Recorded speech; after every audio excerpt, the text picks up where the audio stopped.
if I don't care if you have the best thing in the world, if you try to eat one thing for, 30 hours, it may not work well. Welcome to the Eat for Endurance podcast. My name is Claire Shorenstein, and I'm a registered dietitian based in New York City, as well as a running coach. Today's guest is Travis Macy. He's an endurance athlete who has completed over 120 ultra endurance events in 17 countries. He's a coach, including ultras and all kinds of different sporting events, even hunting. He's an author of the book, The Ultra Mindset, and Endurance Champions 8 Core Principles for Success in Business, Sports, and Life. He set a record for Leadman, which is an amazing endurance event that consists of a trail running marathon, a 50-mile mountain bike race, the Level 100 mountain bike race, a 10K road run, and the Level 100 run. That was back in 2013. His sponsors include such companies as Injinji and Ultimate Direction, among many others. And he has 2 young children, 8 and 6 years old, with his wife, and they are based out of Evergreen, Colorado. Travis is a different kind of athlete. Pretty much you name the sport, he's done it, whether it's running, mountain biking, skiing, snowshoeing, winter mountaineering, orienteering, ocean sailing, kayaneering. I mean, so many things to list. So of course, from a nutrition perspective, I am so curious to talk to him about what is involved, especially in these multi-day, interdisciplinary events that he does in the far corners of the earth. I think you're really going to enjoy this talk. I think it can be applied to many different athletes in many different parts of life, much like his book, The Ultra Mindset. So even if you aren't an adventure racer like Travis, and most of us are not, I think, it'll be interesting to hear what he has to say all about these incredible things that he's done. So without further ado, please enjoy my discussion with Travis Macy. Hey, Travis, how are you doing today? Very well, Claire. Thank you. Glad to be here with you and the listeners. Awesome. Well, I'm so glad to have you on the podcast to talk all about the amazing things that you do and have done, and things that are kind of in the future for you. So you are a very unique individual. You do not just one endurance sport, but many. And I think we have a lot of really interesting stuff we can get into, especially from a nutrition standpoint, because that presents some extra challenges for sure. Mm-hmm. But kind of before we get into all of that, kind of like how I like to begin these nutrition profiles is where it all began, kind of what your childhood looked like in terms of, especially from a food standpoint and an athletic standpoint. And you grew up with a dad who ran ultras, which is not so common, especially in the 80s. And so tell me a little bit about kind of like what your childhood looked like from the standpoint of food and sports nutrition, training, and all that good stuff. Yeah. That's right. I mean, I was lucky to, be at races like the Leadville 100 and the Badwater Ultra Marathon, and watching Dad and his friends in the Eco Challenge in the 80s and 90s when I was a kid and teenager, and, nutrition for me at that time was just kind of, for the most part, whatever my mom put in front of me. She packed my lunch for school every day, and it was I guess would be classified as a healthy lunch, maybe a couple PBJs and some fruit and, crackers, nuts, pretzels, whatever. But nothing, I think, probably at least within endurance sports, the trends at that time were, low fat and high carbohydrate, so we had a lot of pasta for dinner and, but also, stuff with some fat in it, whether that be, maybe fish or some meat or hamburger or something like that. And, really as I got into being a teenager and then a college student, I mean, I just kind of ate whatever I wanted to, sort of whatever tasted good. A lot of, I remember, like many college students being in the dorm and, just, stuffing yourself with pizza and then going back and getting a couple of servings of ice cream with Captain Crunch on top. Nice. Or Cinnamon Toast Crunch, both. Sure. And I was doing that as a collegiate athlete, and in some ways it probably worked okay. In other ways, other things definitely could have been better. I Mm-hmm. think, especially looking back at it as a collegiate athlete, we didn't do anything for recovery nutrition, and we never thought about hydration or taking in any calories on long runs or Mm-hmm. anything like that. And that could have, especially um, recovery focused nutrition would have been huge. And I Mm-hmm. know for example, now I CU Boulder is where I was running for a couple years. I was a walk on, and I ran cross country and track for 2 years before I joined the triathlon team my junior year, and then I got into adventure racing my senior year. But I know now in the athletic department they have basically a nutrition coordinator who's working very closely with teams and individuals on meal plans, and I think they have a special cafeteria for athletes, and it's all come a long way. It's a different world now. Yeah, I think that makes a huge difference, not only in performance, but just in overall health and wellness. Yeah. Well, I mean, what's the longest runs you were doing when on the team? We were doing, training runs of, 16 to 20 miles. Okay, so pretty decent. We're running fast, so it's not like you're out there, all day. Like, Sure. some of the, I might do a training run now that's really a trek or something, and that could be 20 miles, and Mm-hmm. it takes whatever 3 4 or 5 hours or something like that. So you're going faster, you're out there longer, but probably it would have been a good idea to eat something. Sure, sure. And when you shifted into triathlon, especially into adventure racing, Mm-hmm. talk about, did your nutrition change at all? Like, were you even thinking about it, or was it kind of like a side thought almost at that point? Well, yes and no. Triathlon, I was really only heavily into that kind of that 1 year. And, that was, you're doing an Olympic distance triathlon, pretty straightforward. Tape a couple gels on the, on the bike and drink some Mm-hmm. water, and you're off and away, again, just 2 hours. So you're getting some calories down, but, not super dynamic. Mm-hmm. And then, yeah, adventure racing, ultra running, um, as a, well, I'll give you my current overarching thought for, and I talk with I coach a lot of ultra runners and multi-sport athletes who are doing long things, whether long Mm-hmm. means 3 hours or 5 hours or, 5 days or 10 days. Sure. And my general thought currently is that the longer the race, the more flexibility is required, Mm-hmm. because you can't, survive. You can have the best product in the world that is everything you need for, whatever your 3 hour run. And you probably can't survive on that alone for multiple days or even for, 30 hours. You're doing the Leadville 100. If I don't care if you have the best thing in the world, if you try to eat one thing for, 30 hours, it may not work well. Yeah, forget it. And that's going to be way different. If you're winning Leadville in 16 hours, you may have it dialed in. I'm going to consume just this the whole time, and it's going Yeah. to work, and it may. But if you're going slower and you're out there longer, it's probably going to need to be a little bit more dynamic, and that means more planning, and it also means flexibility. Sure. No, I like that thought. I think that's pretty much in line with what I do with my endurance clients as Yeah. well. No, Yep. yeah, because you can't, yeah. I mean, there are only so many gels you can take in before you're like, if I even look at one more gel. Yeah.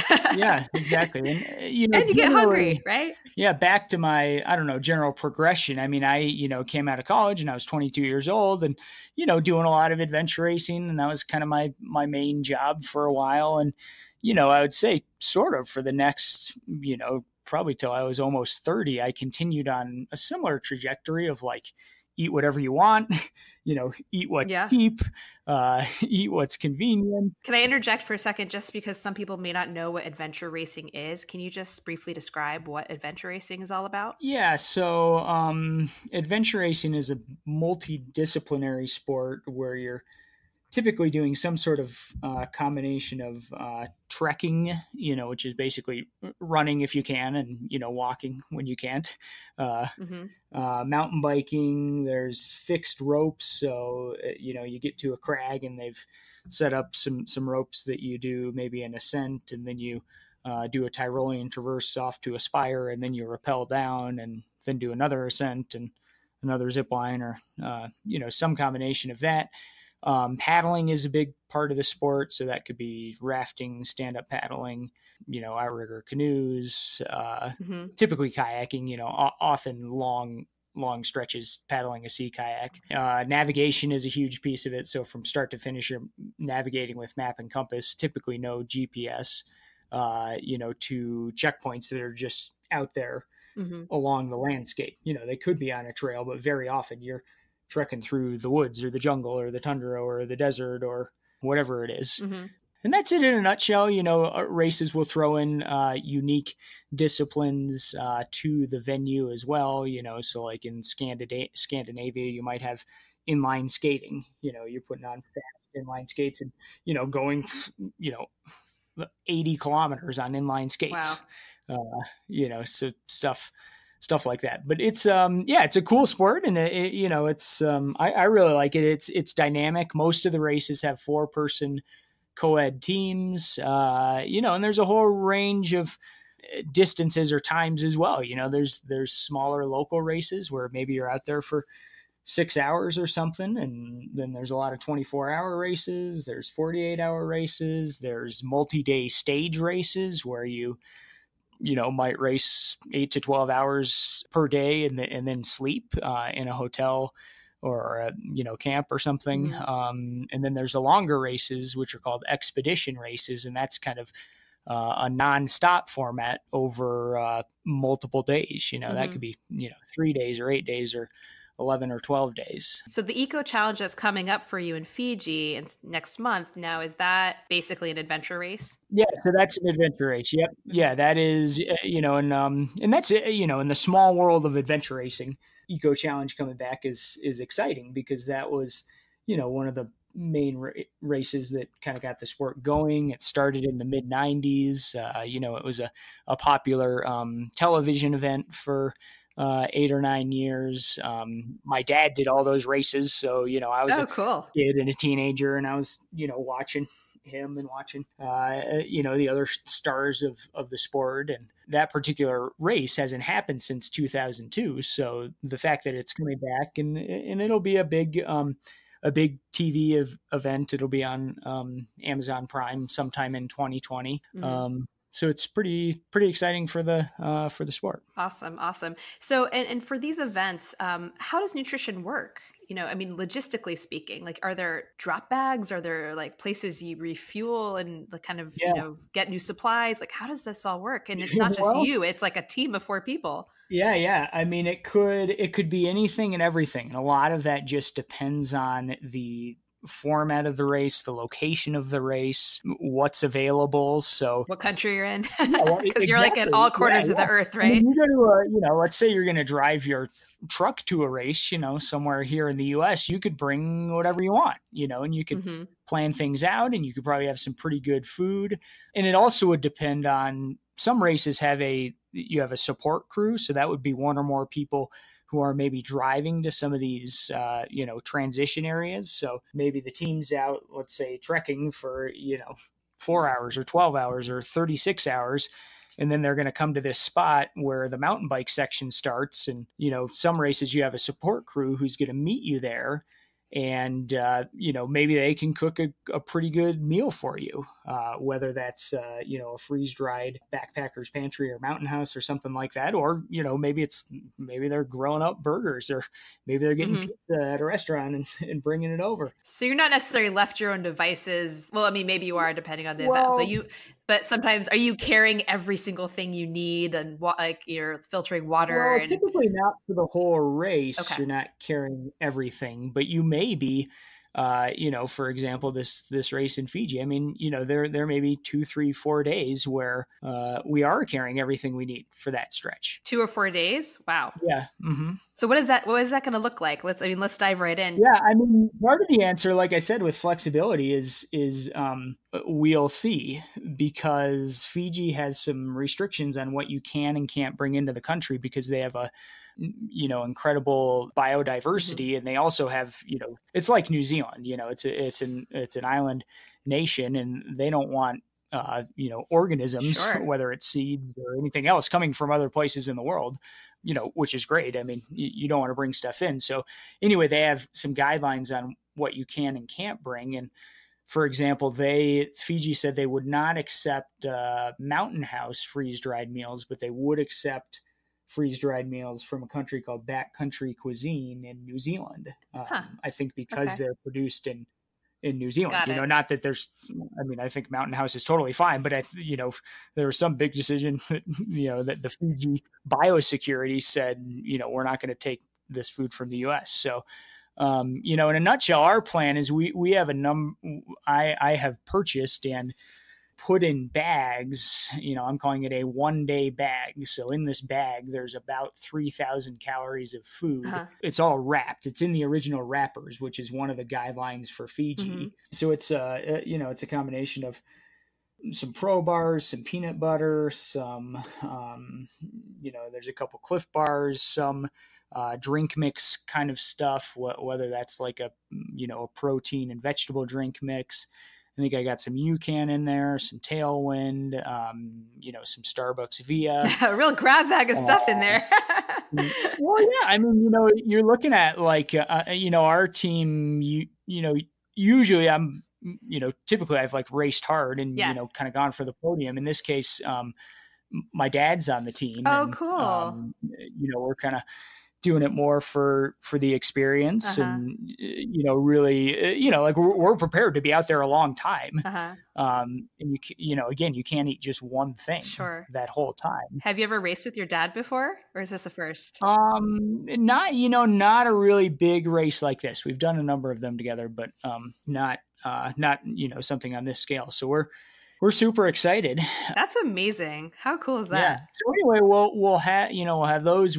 I put in a big order of that backcountry cuisine from New Zealand. So I think, man, I don't know. I ordered 30 freeze dried meals. That you boil water and pour it in. Mm-hmm. And then also, again, just being totally flexible. Like some of this food that I have on package, like Fiji might not allow some of it in. We've kind of Yeah. gotten some mixed information on exactly what'll happen. So, we have to be totally open to none of that gets in. Well, and then we drive to a grocery store in Fiji before the race and Mm-hmm. we see what's there. And I don't know what's there. So Yeah. we'll have to figure it out. Part of the adventure, right? Yeah, it really is. I mean, I think, even, very much so in these long races, you have to be flexible. You have to think on your feet, whether Mhm. it's your food or strategy or anything else. But I also think, even in something the distance of, say, an Ironman or, 100K run, you're going to plan, you're going to figure out your system, and that's, calories per hour and where are they coming from, and, how much fluid and how much sodium per hour. And, you're going to have this stuff dialed in. And I really think you need to be ready to problem solve, because even if it's a system that you've used really well, something might be a little bit off that day, Mhm. and you're going to have to think your way through it. Yeah, that's what I tell everybody. Yeah. And that's also true, in my mind, for general eating. Like I personally, and if I'm talking with, clients or whoever, I try to stay away from anything that's like too dogmatic. Mhm. I think if you're totally closed in of, this is what I eat, or this is all I eat, or this is exactly, what I eat every day at this time, or something like that, maybe that works for some people, but for me, it's probably not the best support of just, life in general, which is very dynamic. Especially, there's a lot of people out there, they're probably an athlete, but very likely they also have a job, and maybe they have a family and lots of things going on. And it can add a lot of stress if you're super dogmatic about, what you're going to eat. Absolutely. I mean, one of the things I do with my clients whenever, whether it's a half marathon or ultra or Ironman or whatever it is that I'm working on with somebody, we definitely practice things in their training, and they give me feedback, and we talk about, various strategies, and we are dialing in, we are making a very clear structured nutrition plan, but with the caveat of you have to be flexible because you could get a total curveball on race day. Maybe the weather is Mhm. crazy. Maybe your stomach is off. Maybe, who knows, right? Maybe something happened Yeah. and you dropped something or you didn't bring the right amount. So I always like having, being very, well planned and prepared and having practiced a lot of things, but also being prepared for the possibility that things could not go the way that you planned, and you have to kind of think on your feet and be flexible. So even if it's not a multi-day multi-sport something in the far ends of the earth, Yeah.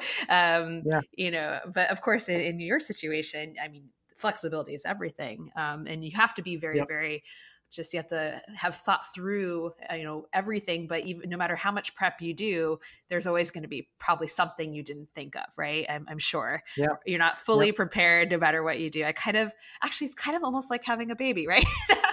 Yeah. Yep. You that's kind of like how I'm preparing myself for baby number two. It's Yep. like you can Yeah. think that you've prepared for everything, you've read every book, you have Yep. everything set up, and you will never be fully prepared for what it's truly like to have a life-changing event like that, right?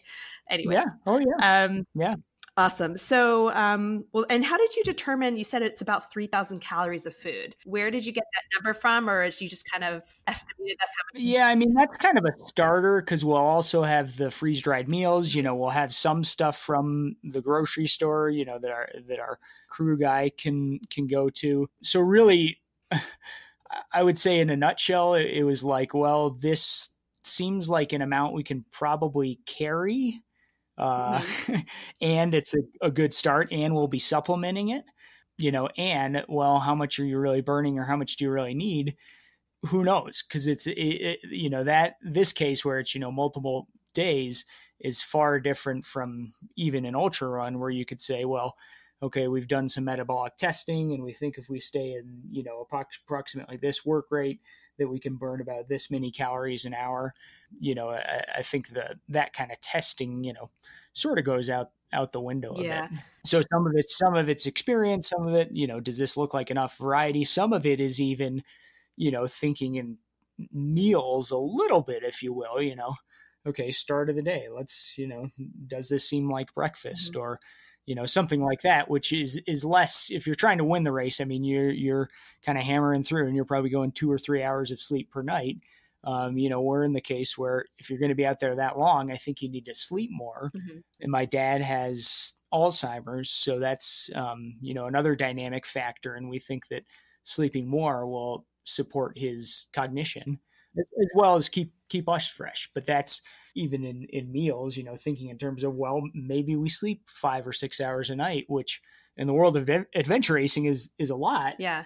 And maybe that keeps a bit of a rhythm. Well, let's wake up and, quote, have this for breakfast. Yeah. Yeah. Or, maybe we're actually taking the time to heat up some water and, drink coffee, kind of like you would in the morning. Yeah. How old's your dad?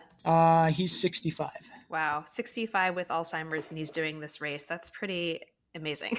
Thanks. I think it is too. I mean, he is an incredible guy, and it's wonderful to be in it with him and with our other teammates. I mean, we got a great team.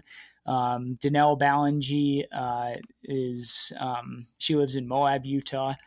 And was previously my teammate. We kind of raced professionally together for a few years, now what, 10 or 15 years ago. And Mhm. kind of like me, she hasn't done as much adventure racing recently, but, we're just psyched to be there together and also to share it with our kids, to kind of see for all these kids, Danelle's kids, my kids, and then also Shane Siegel, he's from Durango, Colorado. Mhm. Our kids, haven't been able to witness this sport, up front and personal, because we were doing it mostly before they were born. Absolutely. So that's something we're really excited about. And then we have a crew guy, Andrew Spears. He's a good friend of mine from here in Evergreen, Colorado. And, he's a huge piece of it as well. And especially for food, that's going to be a big piece, of trying to give us, when we do get to these these crew points, sometimes you're basically just downing as many calories as you can. You come in, you eat as much as you can, you sleep for a while, organize your gear, eat as much as you can, and then head back out. And hopefully that, anytime it's real food rather than something processed, can just really it brings you back to life. Yeah. So I know you said this race, it's not so much about making the podium. Are you, still doing events these days where you're trying to race for the podium? Yeah, not as much as in the past, but yeah, I'm doing some. Especially the last few years, ski mountaineering has become, probably the sport I've done most of. What does nutrition look like for that? I don't know much about ski mountaineering. Well, that's very, very different. I mean, ski mountaineering is kind of like a mountain bike race in many ways, where, the typical race is probably somewhere between 2 and 5 hours, and, high intensity. You're going very hard uphill at altitude. Again, kind of like you would in many mountain bike races, going uphill, let's say for 20 minutes or 50 minutes or 2 hours on a sustained steep climb, often above 10,000 feet or 12,000 feet or whatever. And then turning and going downhill really fast, typically for a shorter amount of time. So that, usually in those races, the fuel is just quick burning carbohydrates, either from gels or from a drink mix like Tailwind, or sometimes I'll do UCAN like before a race and Tailwind during, or a longer race. The longer. We do one ski mountaineering race called the Grand Traverse that starts in Crested Butte, Colorado, and goes 40 miles through the backcountry to Aspen. Oh, nice. And it starts at midnight, which again makes for a good dynamic adventure. Yeah. For that one, it's cold. It's the middle of the night in the winter and in the mountains. So the in that case, the temperature is actually, you really got to plan for it, because you can't let your water or drink mix freeze. So you have to figure out, how are you going to do that? How are you going to carry it? How are you going to consume it? Etc. Wow. That's awesome. I want to backtrack to, you're mentioning your kids. You have an 8 and 6-year-old. Yep. And I imagine that when they arrived on the scene, that certainly affected your training and your nutrition and your sleep and all that good stuff.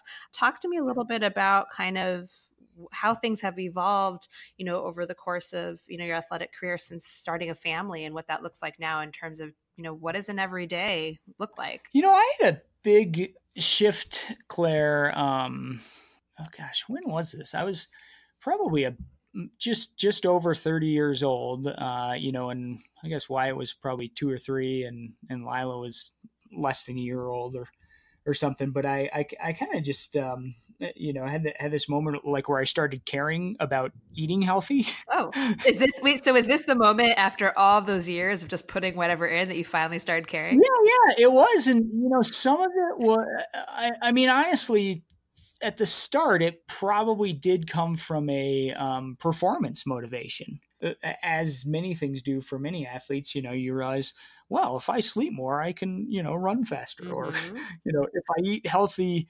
if I pay attention not only to, what I'm consuming during a race, but actually, give some thought into what I'm eating around the clock, day in and day out, that might help me be faster.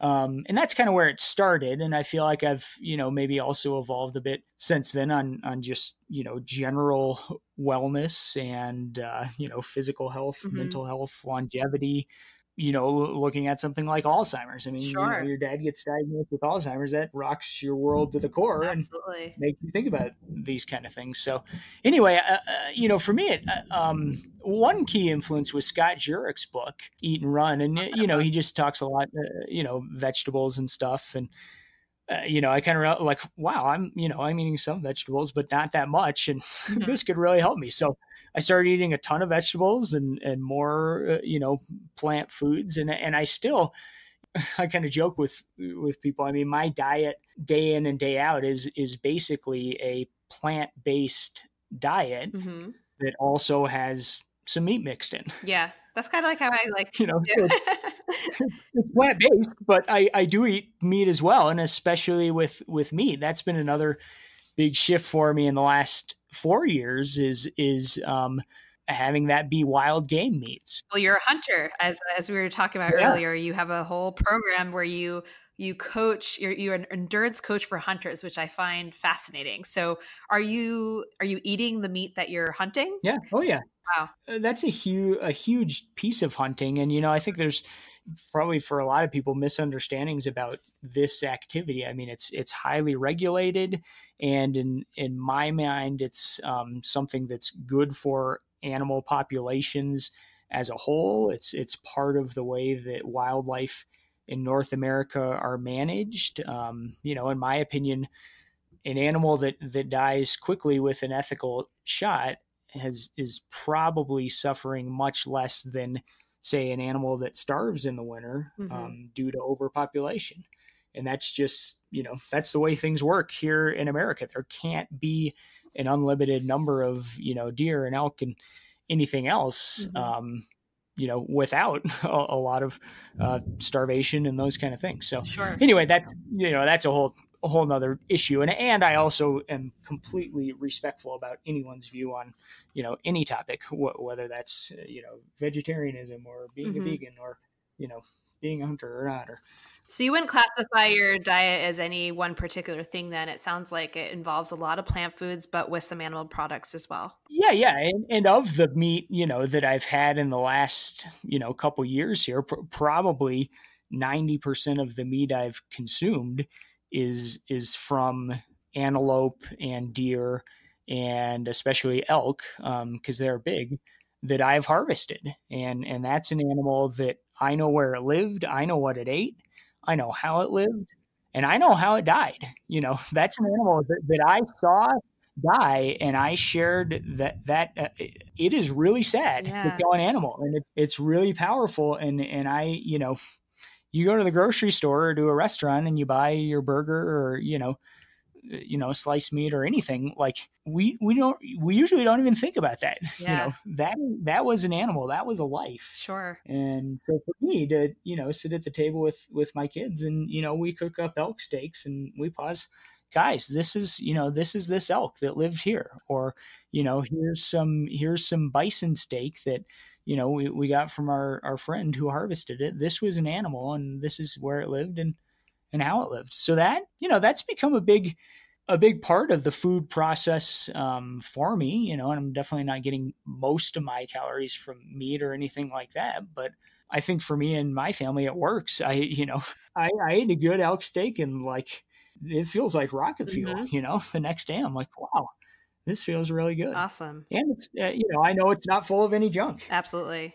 I know you did, of course, one of your big accomplishments is the Leadman, right?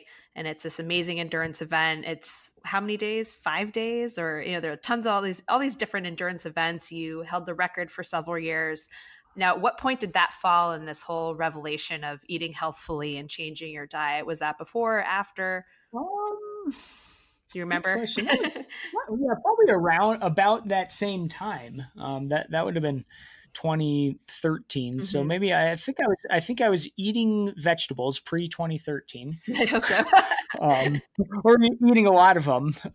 Yeah, so I was kind of starting to think about that stuff, but I hadn't started hunting yet. I hadn't. Another route I've taken and learned a lot about and explored is high fat, low carb eating. Ah, yeah. And I think for some people, there's definitely something to that. Especially, my current feeling is that for long distance endurance sports where the athlete doesn't really need to push hard ever. Hmm. So you're looking at, let's say, an ultra run that's maybe 100K or 100 miles or longer, that really is entirely aerobic. I think for a lot of athletes that modality, if we can get the body to burn fat at a higher work rate, Hmm. can just be a huge advantage, because you've got the calories on board. You can go the same speed with eating much less, and especially in ultra running, that's huge because eating in ultra running is really hard, and nausea, vomiting, Hmm. the whole 9 yards. are very common challenges. So I think there's really something to that. I also think, And you've tried that yourself? oh yeah, yeah.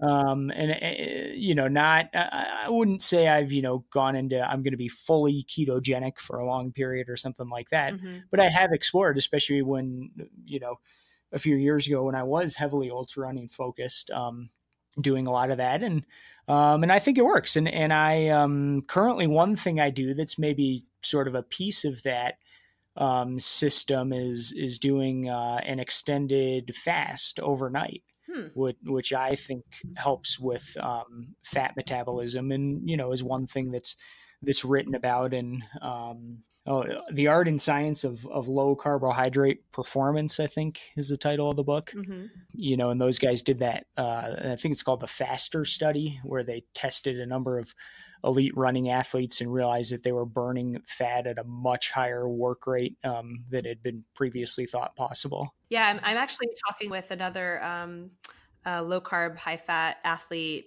Mike McKnight. Okay. So, because it's not something that I've ever explored, and I normally don't recommend it, keto and that kind of Yep. style of eating to most of my athletes. But I know it's something that works for many people, and I'm Yeah. very curious about it. So I'm really eager to hear his take because it's something that he, I think, pretty much follows all the Yeah. time. Yeah. And I know it definitely works for a lot of people. But I'm always curious if in races, like, especially when you're really gunning it, Yeah. or like, let's say you're in a higher intensity period of the race where like you're pushing uphill or whatever it is. I mean, you are going into a more Yep. carbohydrate burning mode. So I know some people are, for the most part, low carb, high fat, but then in racing, they'll add some carbs, Yep. in there as well. Yeah. So it's a very interesting thing to chat about. So. Yeah, there's a lot of ways to do it, and I would agree with what you've said. I've found that, an athlete who let's say they're doing all out low carb, high fat, if they're trying to do,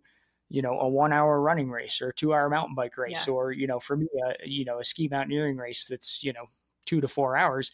I mean, I think, you need more carbohydrate in your system during the race, and then also outside of the race. So I've landed a bit on, cycling that kind of eating. So, Mm-hmm.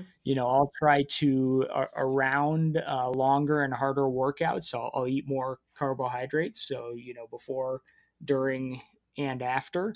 And then maybe if I'm, going through a period of, let's say, no training today, or I'm taking a few days really easy, or, a recovery period after a race, I think that could potentially, assuming you're still supporting the recovery, that could be a time to, have less carbohydrates in the system and more veggies, more fat. Let's try to amp up the fat burning here. Yeah, absolutely. But back to, I didn't quite finish that extended fast overnight. Mm-hmm.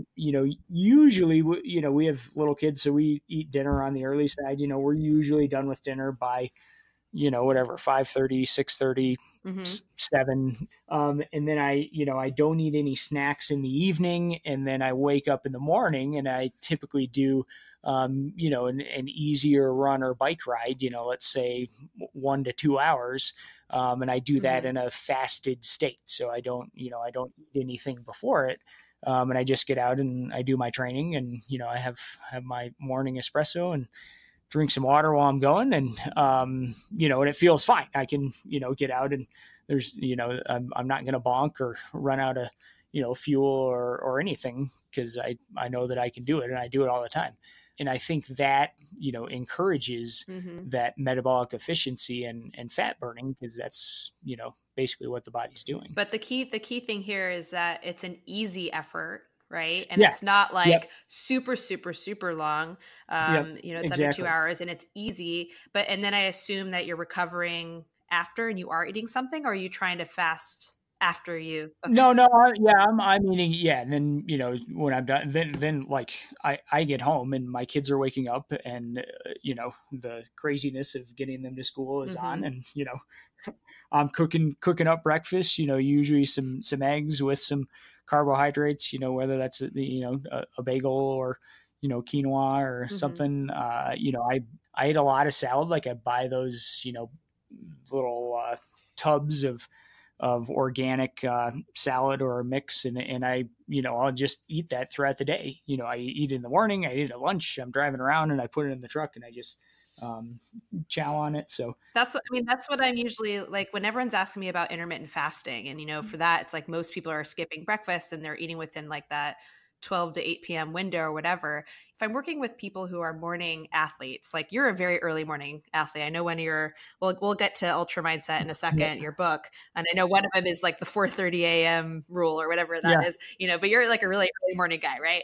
So, if you're exercising early in the morning, and especially if it's not an easy workout, and then you work out and then you don't recover and you're not eating anything for hours and hours on end because, you have to wait until 12 p.m. That just isn't a good idea, versus eating an early dinner.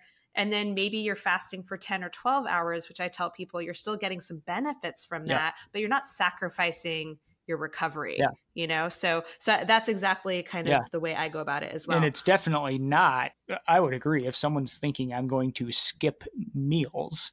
I mean, I don't skip meals. Like I'm hungry. Like I want to, Exactly. I couldn't skip breakfast if I tried. It's not that I'm not eating breakfast. It's just that I'm going out and doing some easy exercise before breakfast occurs. Exactly. And then I eat breakfast and then I eat lunch and I eat dinner. And usually there's some snacks or, grazing on nuts or fruit or whatever mixed in there. But I'm definitely not skipping meals, and I've never, I don't know, I've never fasted for a day or anything like that. So some people do, and maybe it's helpful, but for me, like to have, even let's say a 13-14 hour fast from 6 p.m. until 8 a.m. the next day, like that feels fine, but I'm not skipping. I'm not eating less calories or anything like that. And I think, if someone, if you wake up and I think if you like, if you're really hungry, I think you should eat. Yeah. I mean, my overarching rule, and I tell this to everybody all the time, no matter what we're talking about, is if you are hungry, I want you to eat, honor that hunger.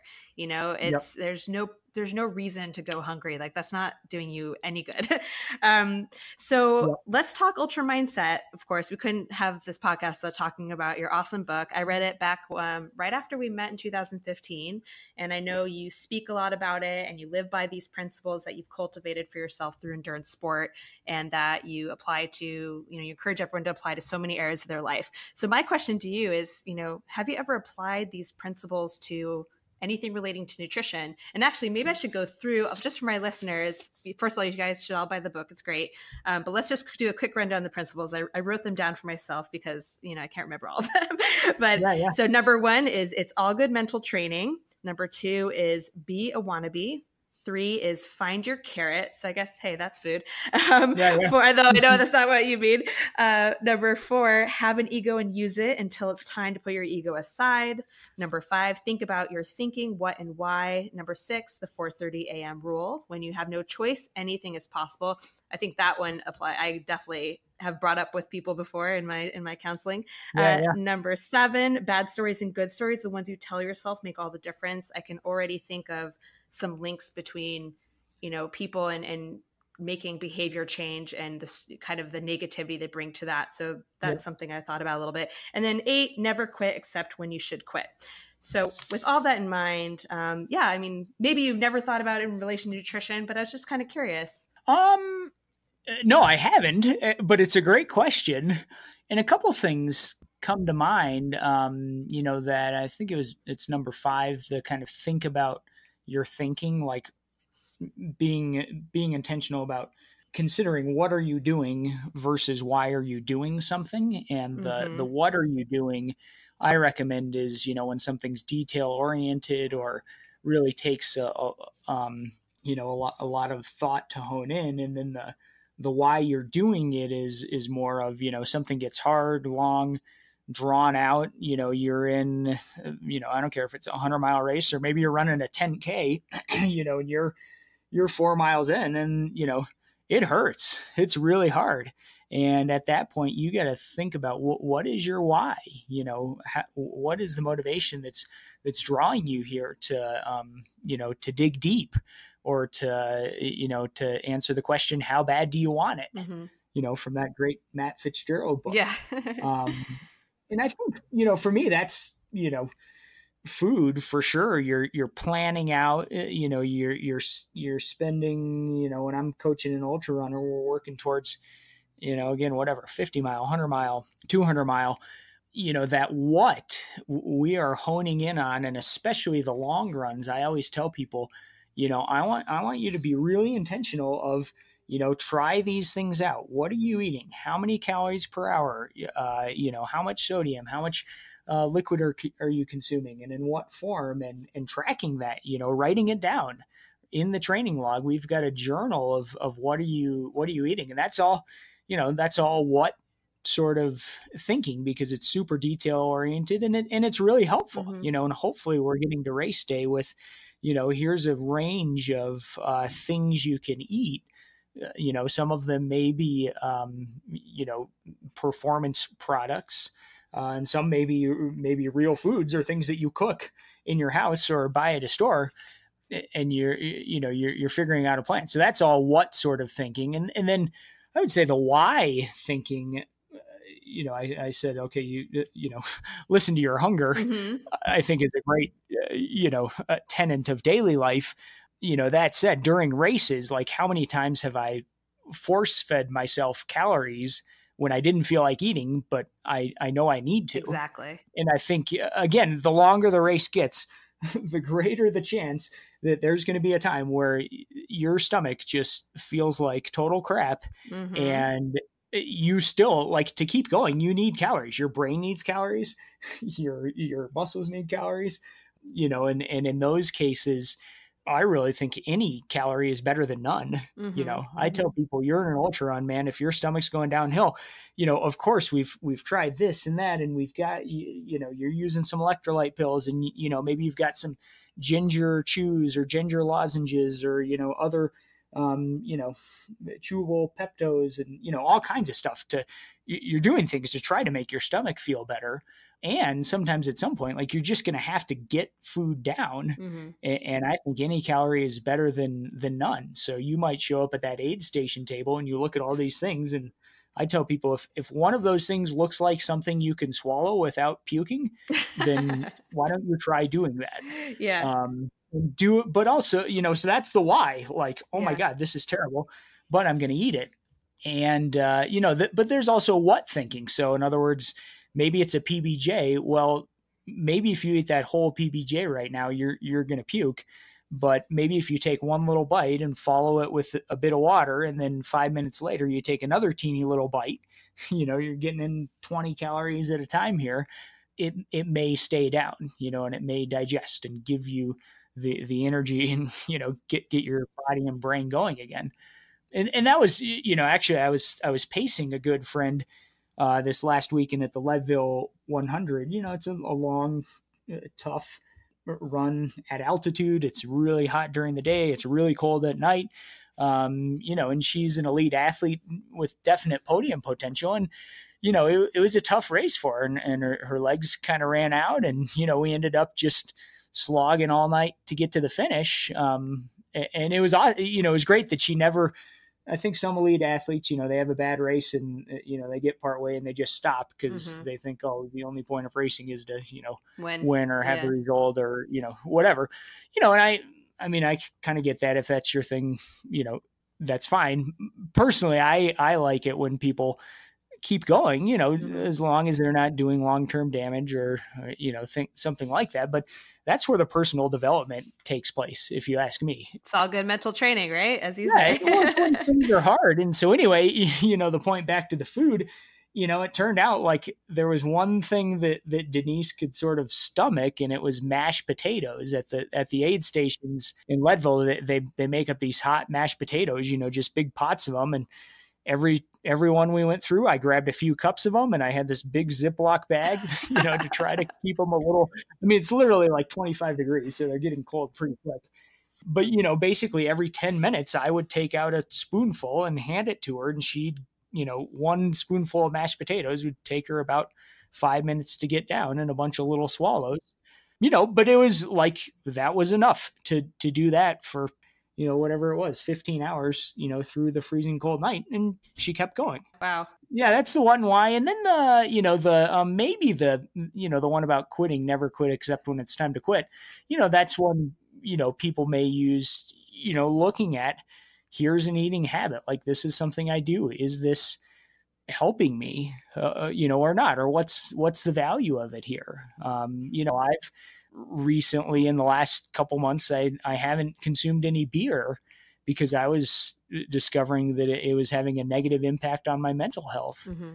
And that's like, I really like beer. I really like IPAs. Yeah. I like hanging out with the guys, and having a beer. I love a beer after, a long run or whatever. But, at least for me right now, it wasn't a good piece to have in the puzzle. And I've realized that having a bit of red wine doesn't seem to have a negative impact. And so that's fine. Yeah. And that's all, part of that whole self-exploration. And so much the point of these profiles is just, again, to showcase what everyone does and how everyone does things differently, and how it's all about figuring out what works for you. And you may find at different points in your life that different things work as you age too, in particular. And, Yeah. and you want to age well and healthfully and gracefully. And yeah, so that's a perfect example. I think for me, reading through these principles, the 4:30 a.m. rule, when you have no choice, anything is possible. People make so many excuses.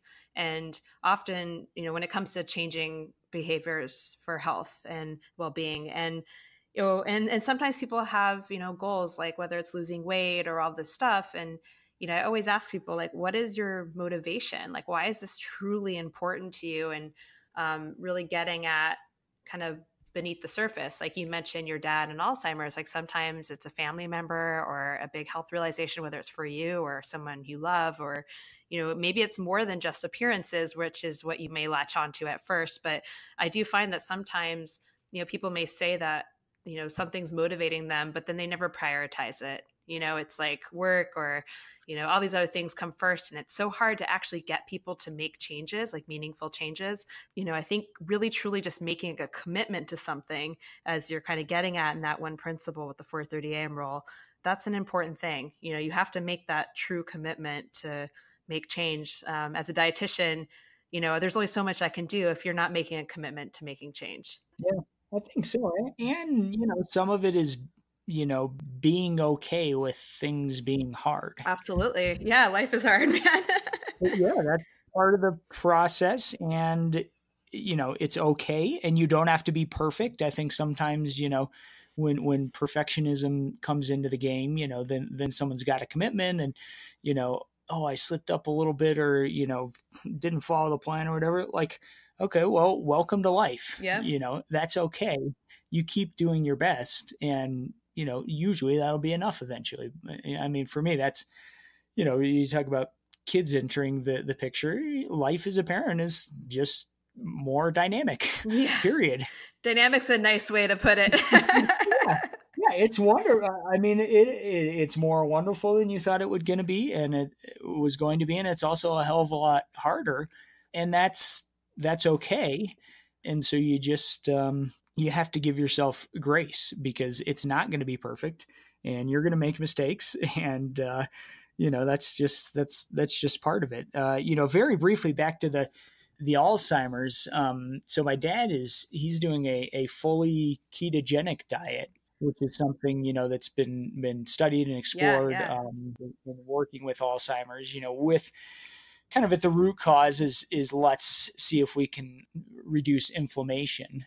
And that's, we're working with a system called the Bredesen protocol, which is a functional medicine approach that, the foundation is the ketogenic diet, plus you begin with a whole bunch of testing of, this, that, and the other, all kinds of stuff in the brain and body. And then let's see if we can use diet and lifestyle and supplements to tweak some of these things. So if something's too high, let's lower it. Something's too low, let's increase it. And that's, even another example. I mean, you meet a lot of people who are going through the same thing, and people will say, oh, that'd be too hard to do a ketogenic diet or whatever. And I mean, I always tell people, like, I don't even use the word diet. Like, just think of it, this is what you eat. something like battling Alzheimer's in my mind is something worth investing in. And, maybe it's a big shift at first, but pretty soon this will just be what you eat and that's what you do. And it's not a big deal. Yeah. And I mean, there is also a big difference between, say, just an average healthy person just going on a certain diet, restrictive diet like keto or whatever, versus someone who, is diagnosed with a disease and has to follow something for health. Yeah. And Yep. often, and I've worked with a lot of people with, diabetes and end-stage renal disease and you name it, who are really not following their diet as they should, but they need Yep. to, and they suffer the consequences. And Yeah. Oh, yeah. so, but yeah, that's a big difference. But of course, just because you have that condition, it doesn't always mean you also follow it, unfortunately, with, against some severe consequences sometimes. I know you got to run, so I don't want to take too much more of your time, but we're going to close out with what I like to call my quick bite questions. So we'll just kind of rapid fire through these. Favorite meal or snack when in a hurry? Probably a banana with peanut butter. I really like Pro Bars, the Pro Bar meal bar. I just keep boxes of those in my truck. And, it seems to be as far as a processed item, is a bit less processed. I like their chews. Have you tried their chews? I've never had the chews. Yeah, I like their chews. They're softer than the Cliff Shot blocks, in my opinion. But Yep. yeah, the bars are okay too. Favorite meal or snack when you're not in a hurry? Let's say a good elk steak with a bunch of vegetables. Yum. I have never tried elk, but now I want to. Yeah, if I could get my hands on any around in New York City. Yeah, no, we've been eating a lot of elk, and we've also been. My son and my dad and I went fishing in Alaska for a couple weeks this summer, and we brought home a bunch of halibut and salmon. So we've been eating a lot of that, and man, that stuff's rocket fuel as well. Mm-hmm. A favorite post-race meal or snack? Probably I don't know, whatever comes soonest is the first answer. But I mean, something with protein, fat, and carbohydrates. I mean, do you crave something? A burger with fries? Okay. Usually people crave something. Yeah. I mean, usually, salt, protein, fat, carbohydrates. So, burger with fries pretty well. And then, I mean, a lot of after many training sessions, like back to the banana with either peanut butter or just banana with nuts, that's a great, you drive somewhere, go for a long training session, eat a couple bananas and eat a bunch of nuts. Like that's in my mind, probably better than most recovery, products. Awesome. Biggest cooking catastrophe, if you've had one? I've messed up a lot. The most recent one was the other night. I was making mac and cheese for my kids, which, should be really simple. And I think I just forgot, or, you're managing kids, they're, bothering each other. And like, I forgot that it was boiling. And so then I go over to get it and the macaroni is, just almost turned to a sludge. And I still tried to serve it to him and none of us liked it. And I think I made something else. How do you like your eggs cooked? Scrambled. Nice. What foods remind you of growing up, or what are your comfort foods? Bacon reminds me of my grandmother in Michigan. She was always making bacon, and every time I smell it, I think of her, and it's a great feeling. It's a good smell too. Yeah. Oh yeah. What's your favorite ice cream flavor if you eat ice cream? Oh yeah, I eat ice cream. Chocolate peanut butter. I don't eat a ton of ice cream, but that's for me like I don't buy it. I don't have it at home, but if we're out with the kids, having ice cream, like I eat ice cream because it's fun. You're eating with your family. Yeah. What's your favorite carb? Favorite? I mean, I don't know, probably quinoa. Ooh, so healthy. Yeah, quinoa's tasty. And last but not least, top 3 items of gear that are most essential to your active lifestyle. And maybe this is hard for you to pinpoint since you do so many sports, but what are your top 3? Running shoes, mountain bike, and skis. There you go. Boom. Yeah, I mean those are the main sports. Like if I didn't have any of those for a period of time, I'd be bummed. So yeah, awesome. So aside from the Eco Challenge, anything else that's coming up for you that you want to share with my listeners? no, that's the main thing. I mean, I kind of this time of year here, August, September, often, many of the athletes I coach, they go year round with one sport or multiple sports. And then each year I also coach a handful of athletes who are, doing something. So they want to do Leadman, or they want to do, the Wasatch 100, or, they want to do Western States or something. And, this is the kind of time of year where a lot of them are finishing up a season, and people are starting to look towards next season, or maybe it's, especially for ultra running, more October, November, December, they get into some race in the lottery, and that's kind of when sort of the next year's coaching roster is coming through. Awesome. And if people want to work with you or read more about you, where can they find you? TravisMacy.com Awesome. is probably the best spot. I don't do a whole lot of I don't like social media. Yeah, neither do I. It's a necessary evil. I see it as a business tool, with sponsorships and stuff. But I, go to my website and just call me. Sounds good. I like that a lot more than. And are most of your athletes, you coach them virtually or in person, or both? It's a mix. Most of them are not local. So, we use Training Peaks as a platform, where the programming and then the analysis occur. But then we communicate a lot through the comments in Training Peaks, and then through text messages, and also through phone calls. I really... I just, it sounds like kind of like what you do with nutrition. Like I don't have a one size fits all model, or, like I had 9 athletes doing the Leadville 100, but no one is doing the Leadville plan. Exactly. You're doing your plan. Good. And, I like to hear that. we're going to look at that and change it over time. And that's, I have one other coach in my company, and she coaches the same way. Awesome. Well, thank you so much, Travis, for your time. I really, really enjoyed talking to you about all this awesome stuff. And you're up to so many exciting things. And I really wish you and your dad and the rest of your team the best of luck in Fiji. Can't wait to hear how it goes. Thanks, Claire. You are very welcome. It's been fun to talk, and likewise to you. The next, as you know from child number one, parenthood is the biggest adventure you can take on. Yeah, that's quite the adventure. I like to think that all of I haven't had that many ultra endurance experiences, but the few that I've had, I like to think prepare me for birth and for raising kids. Yeah.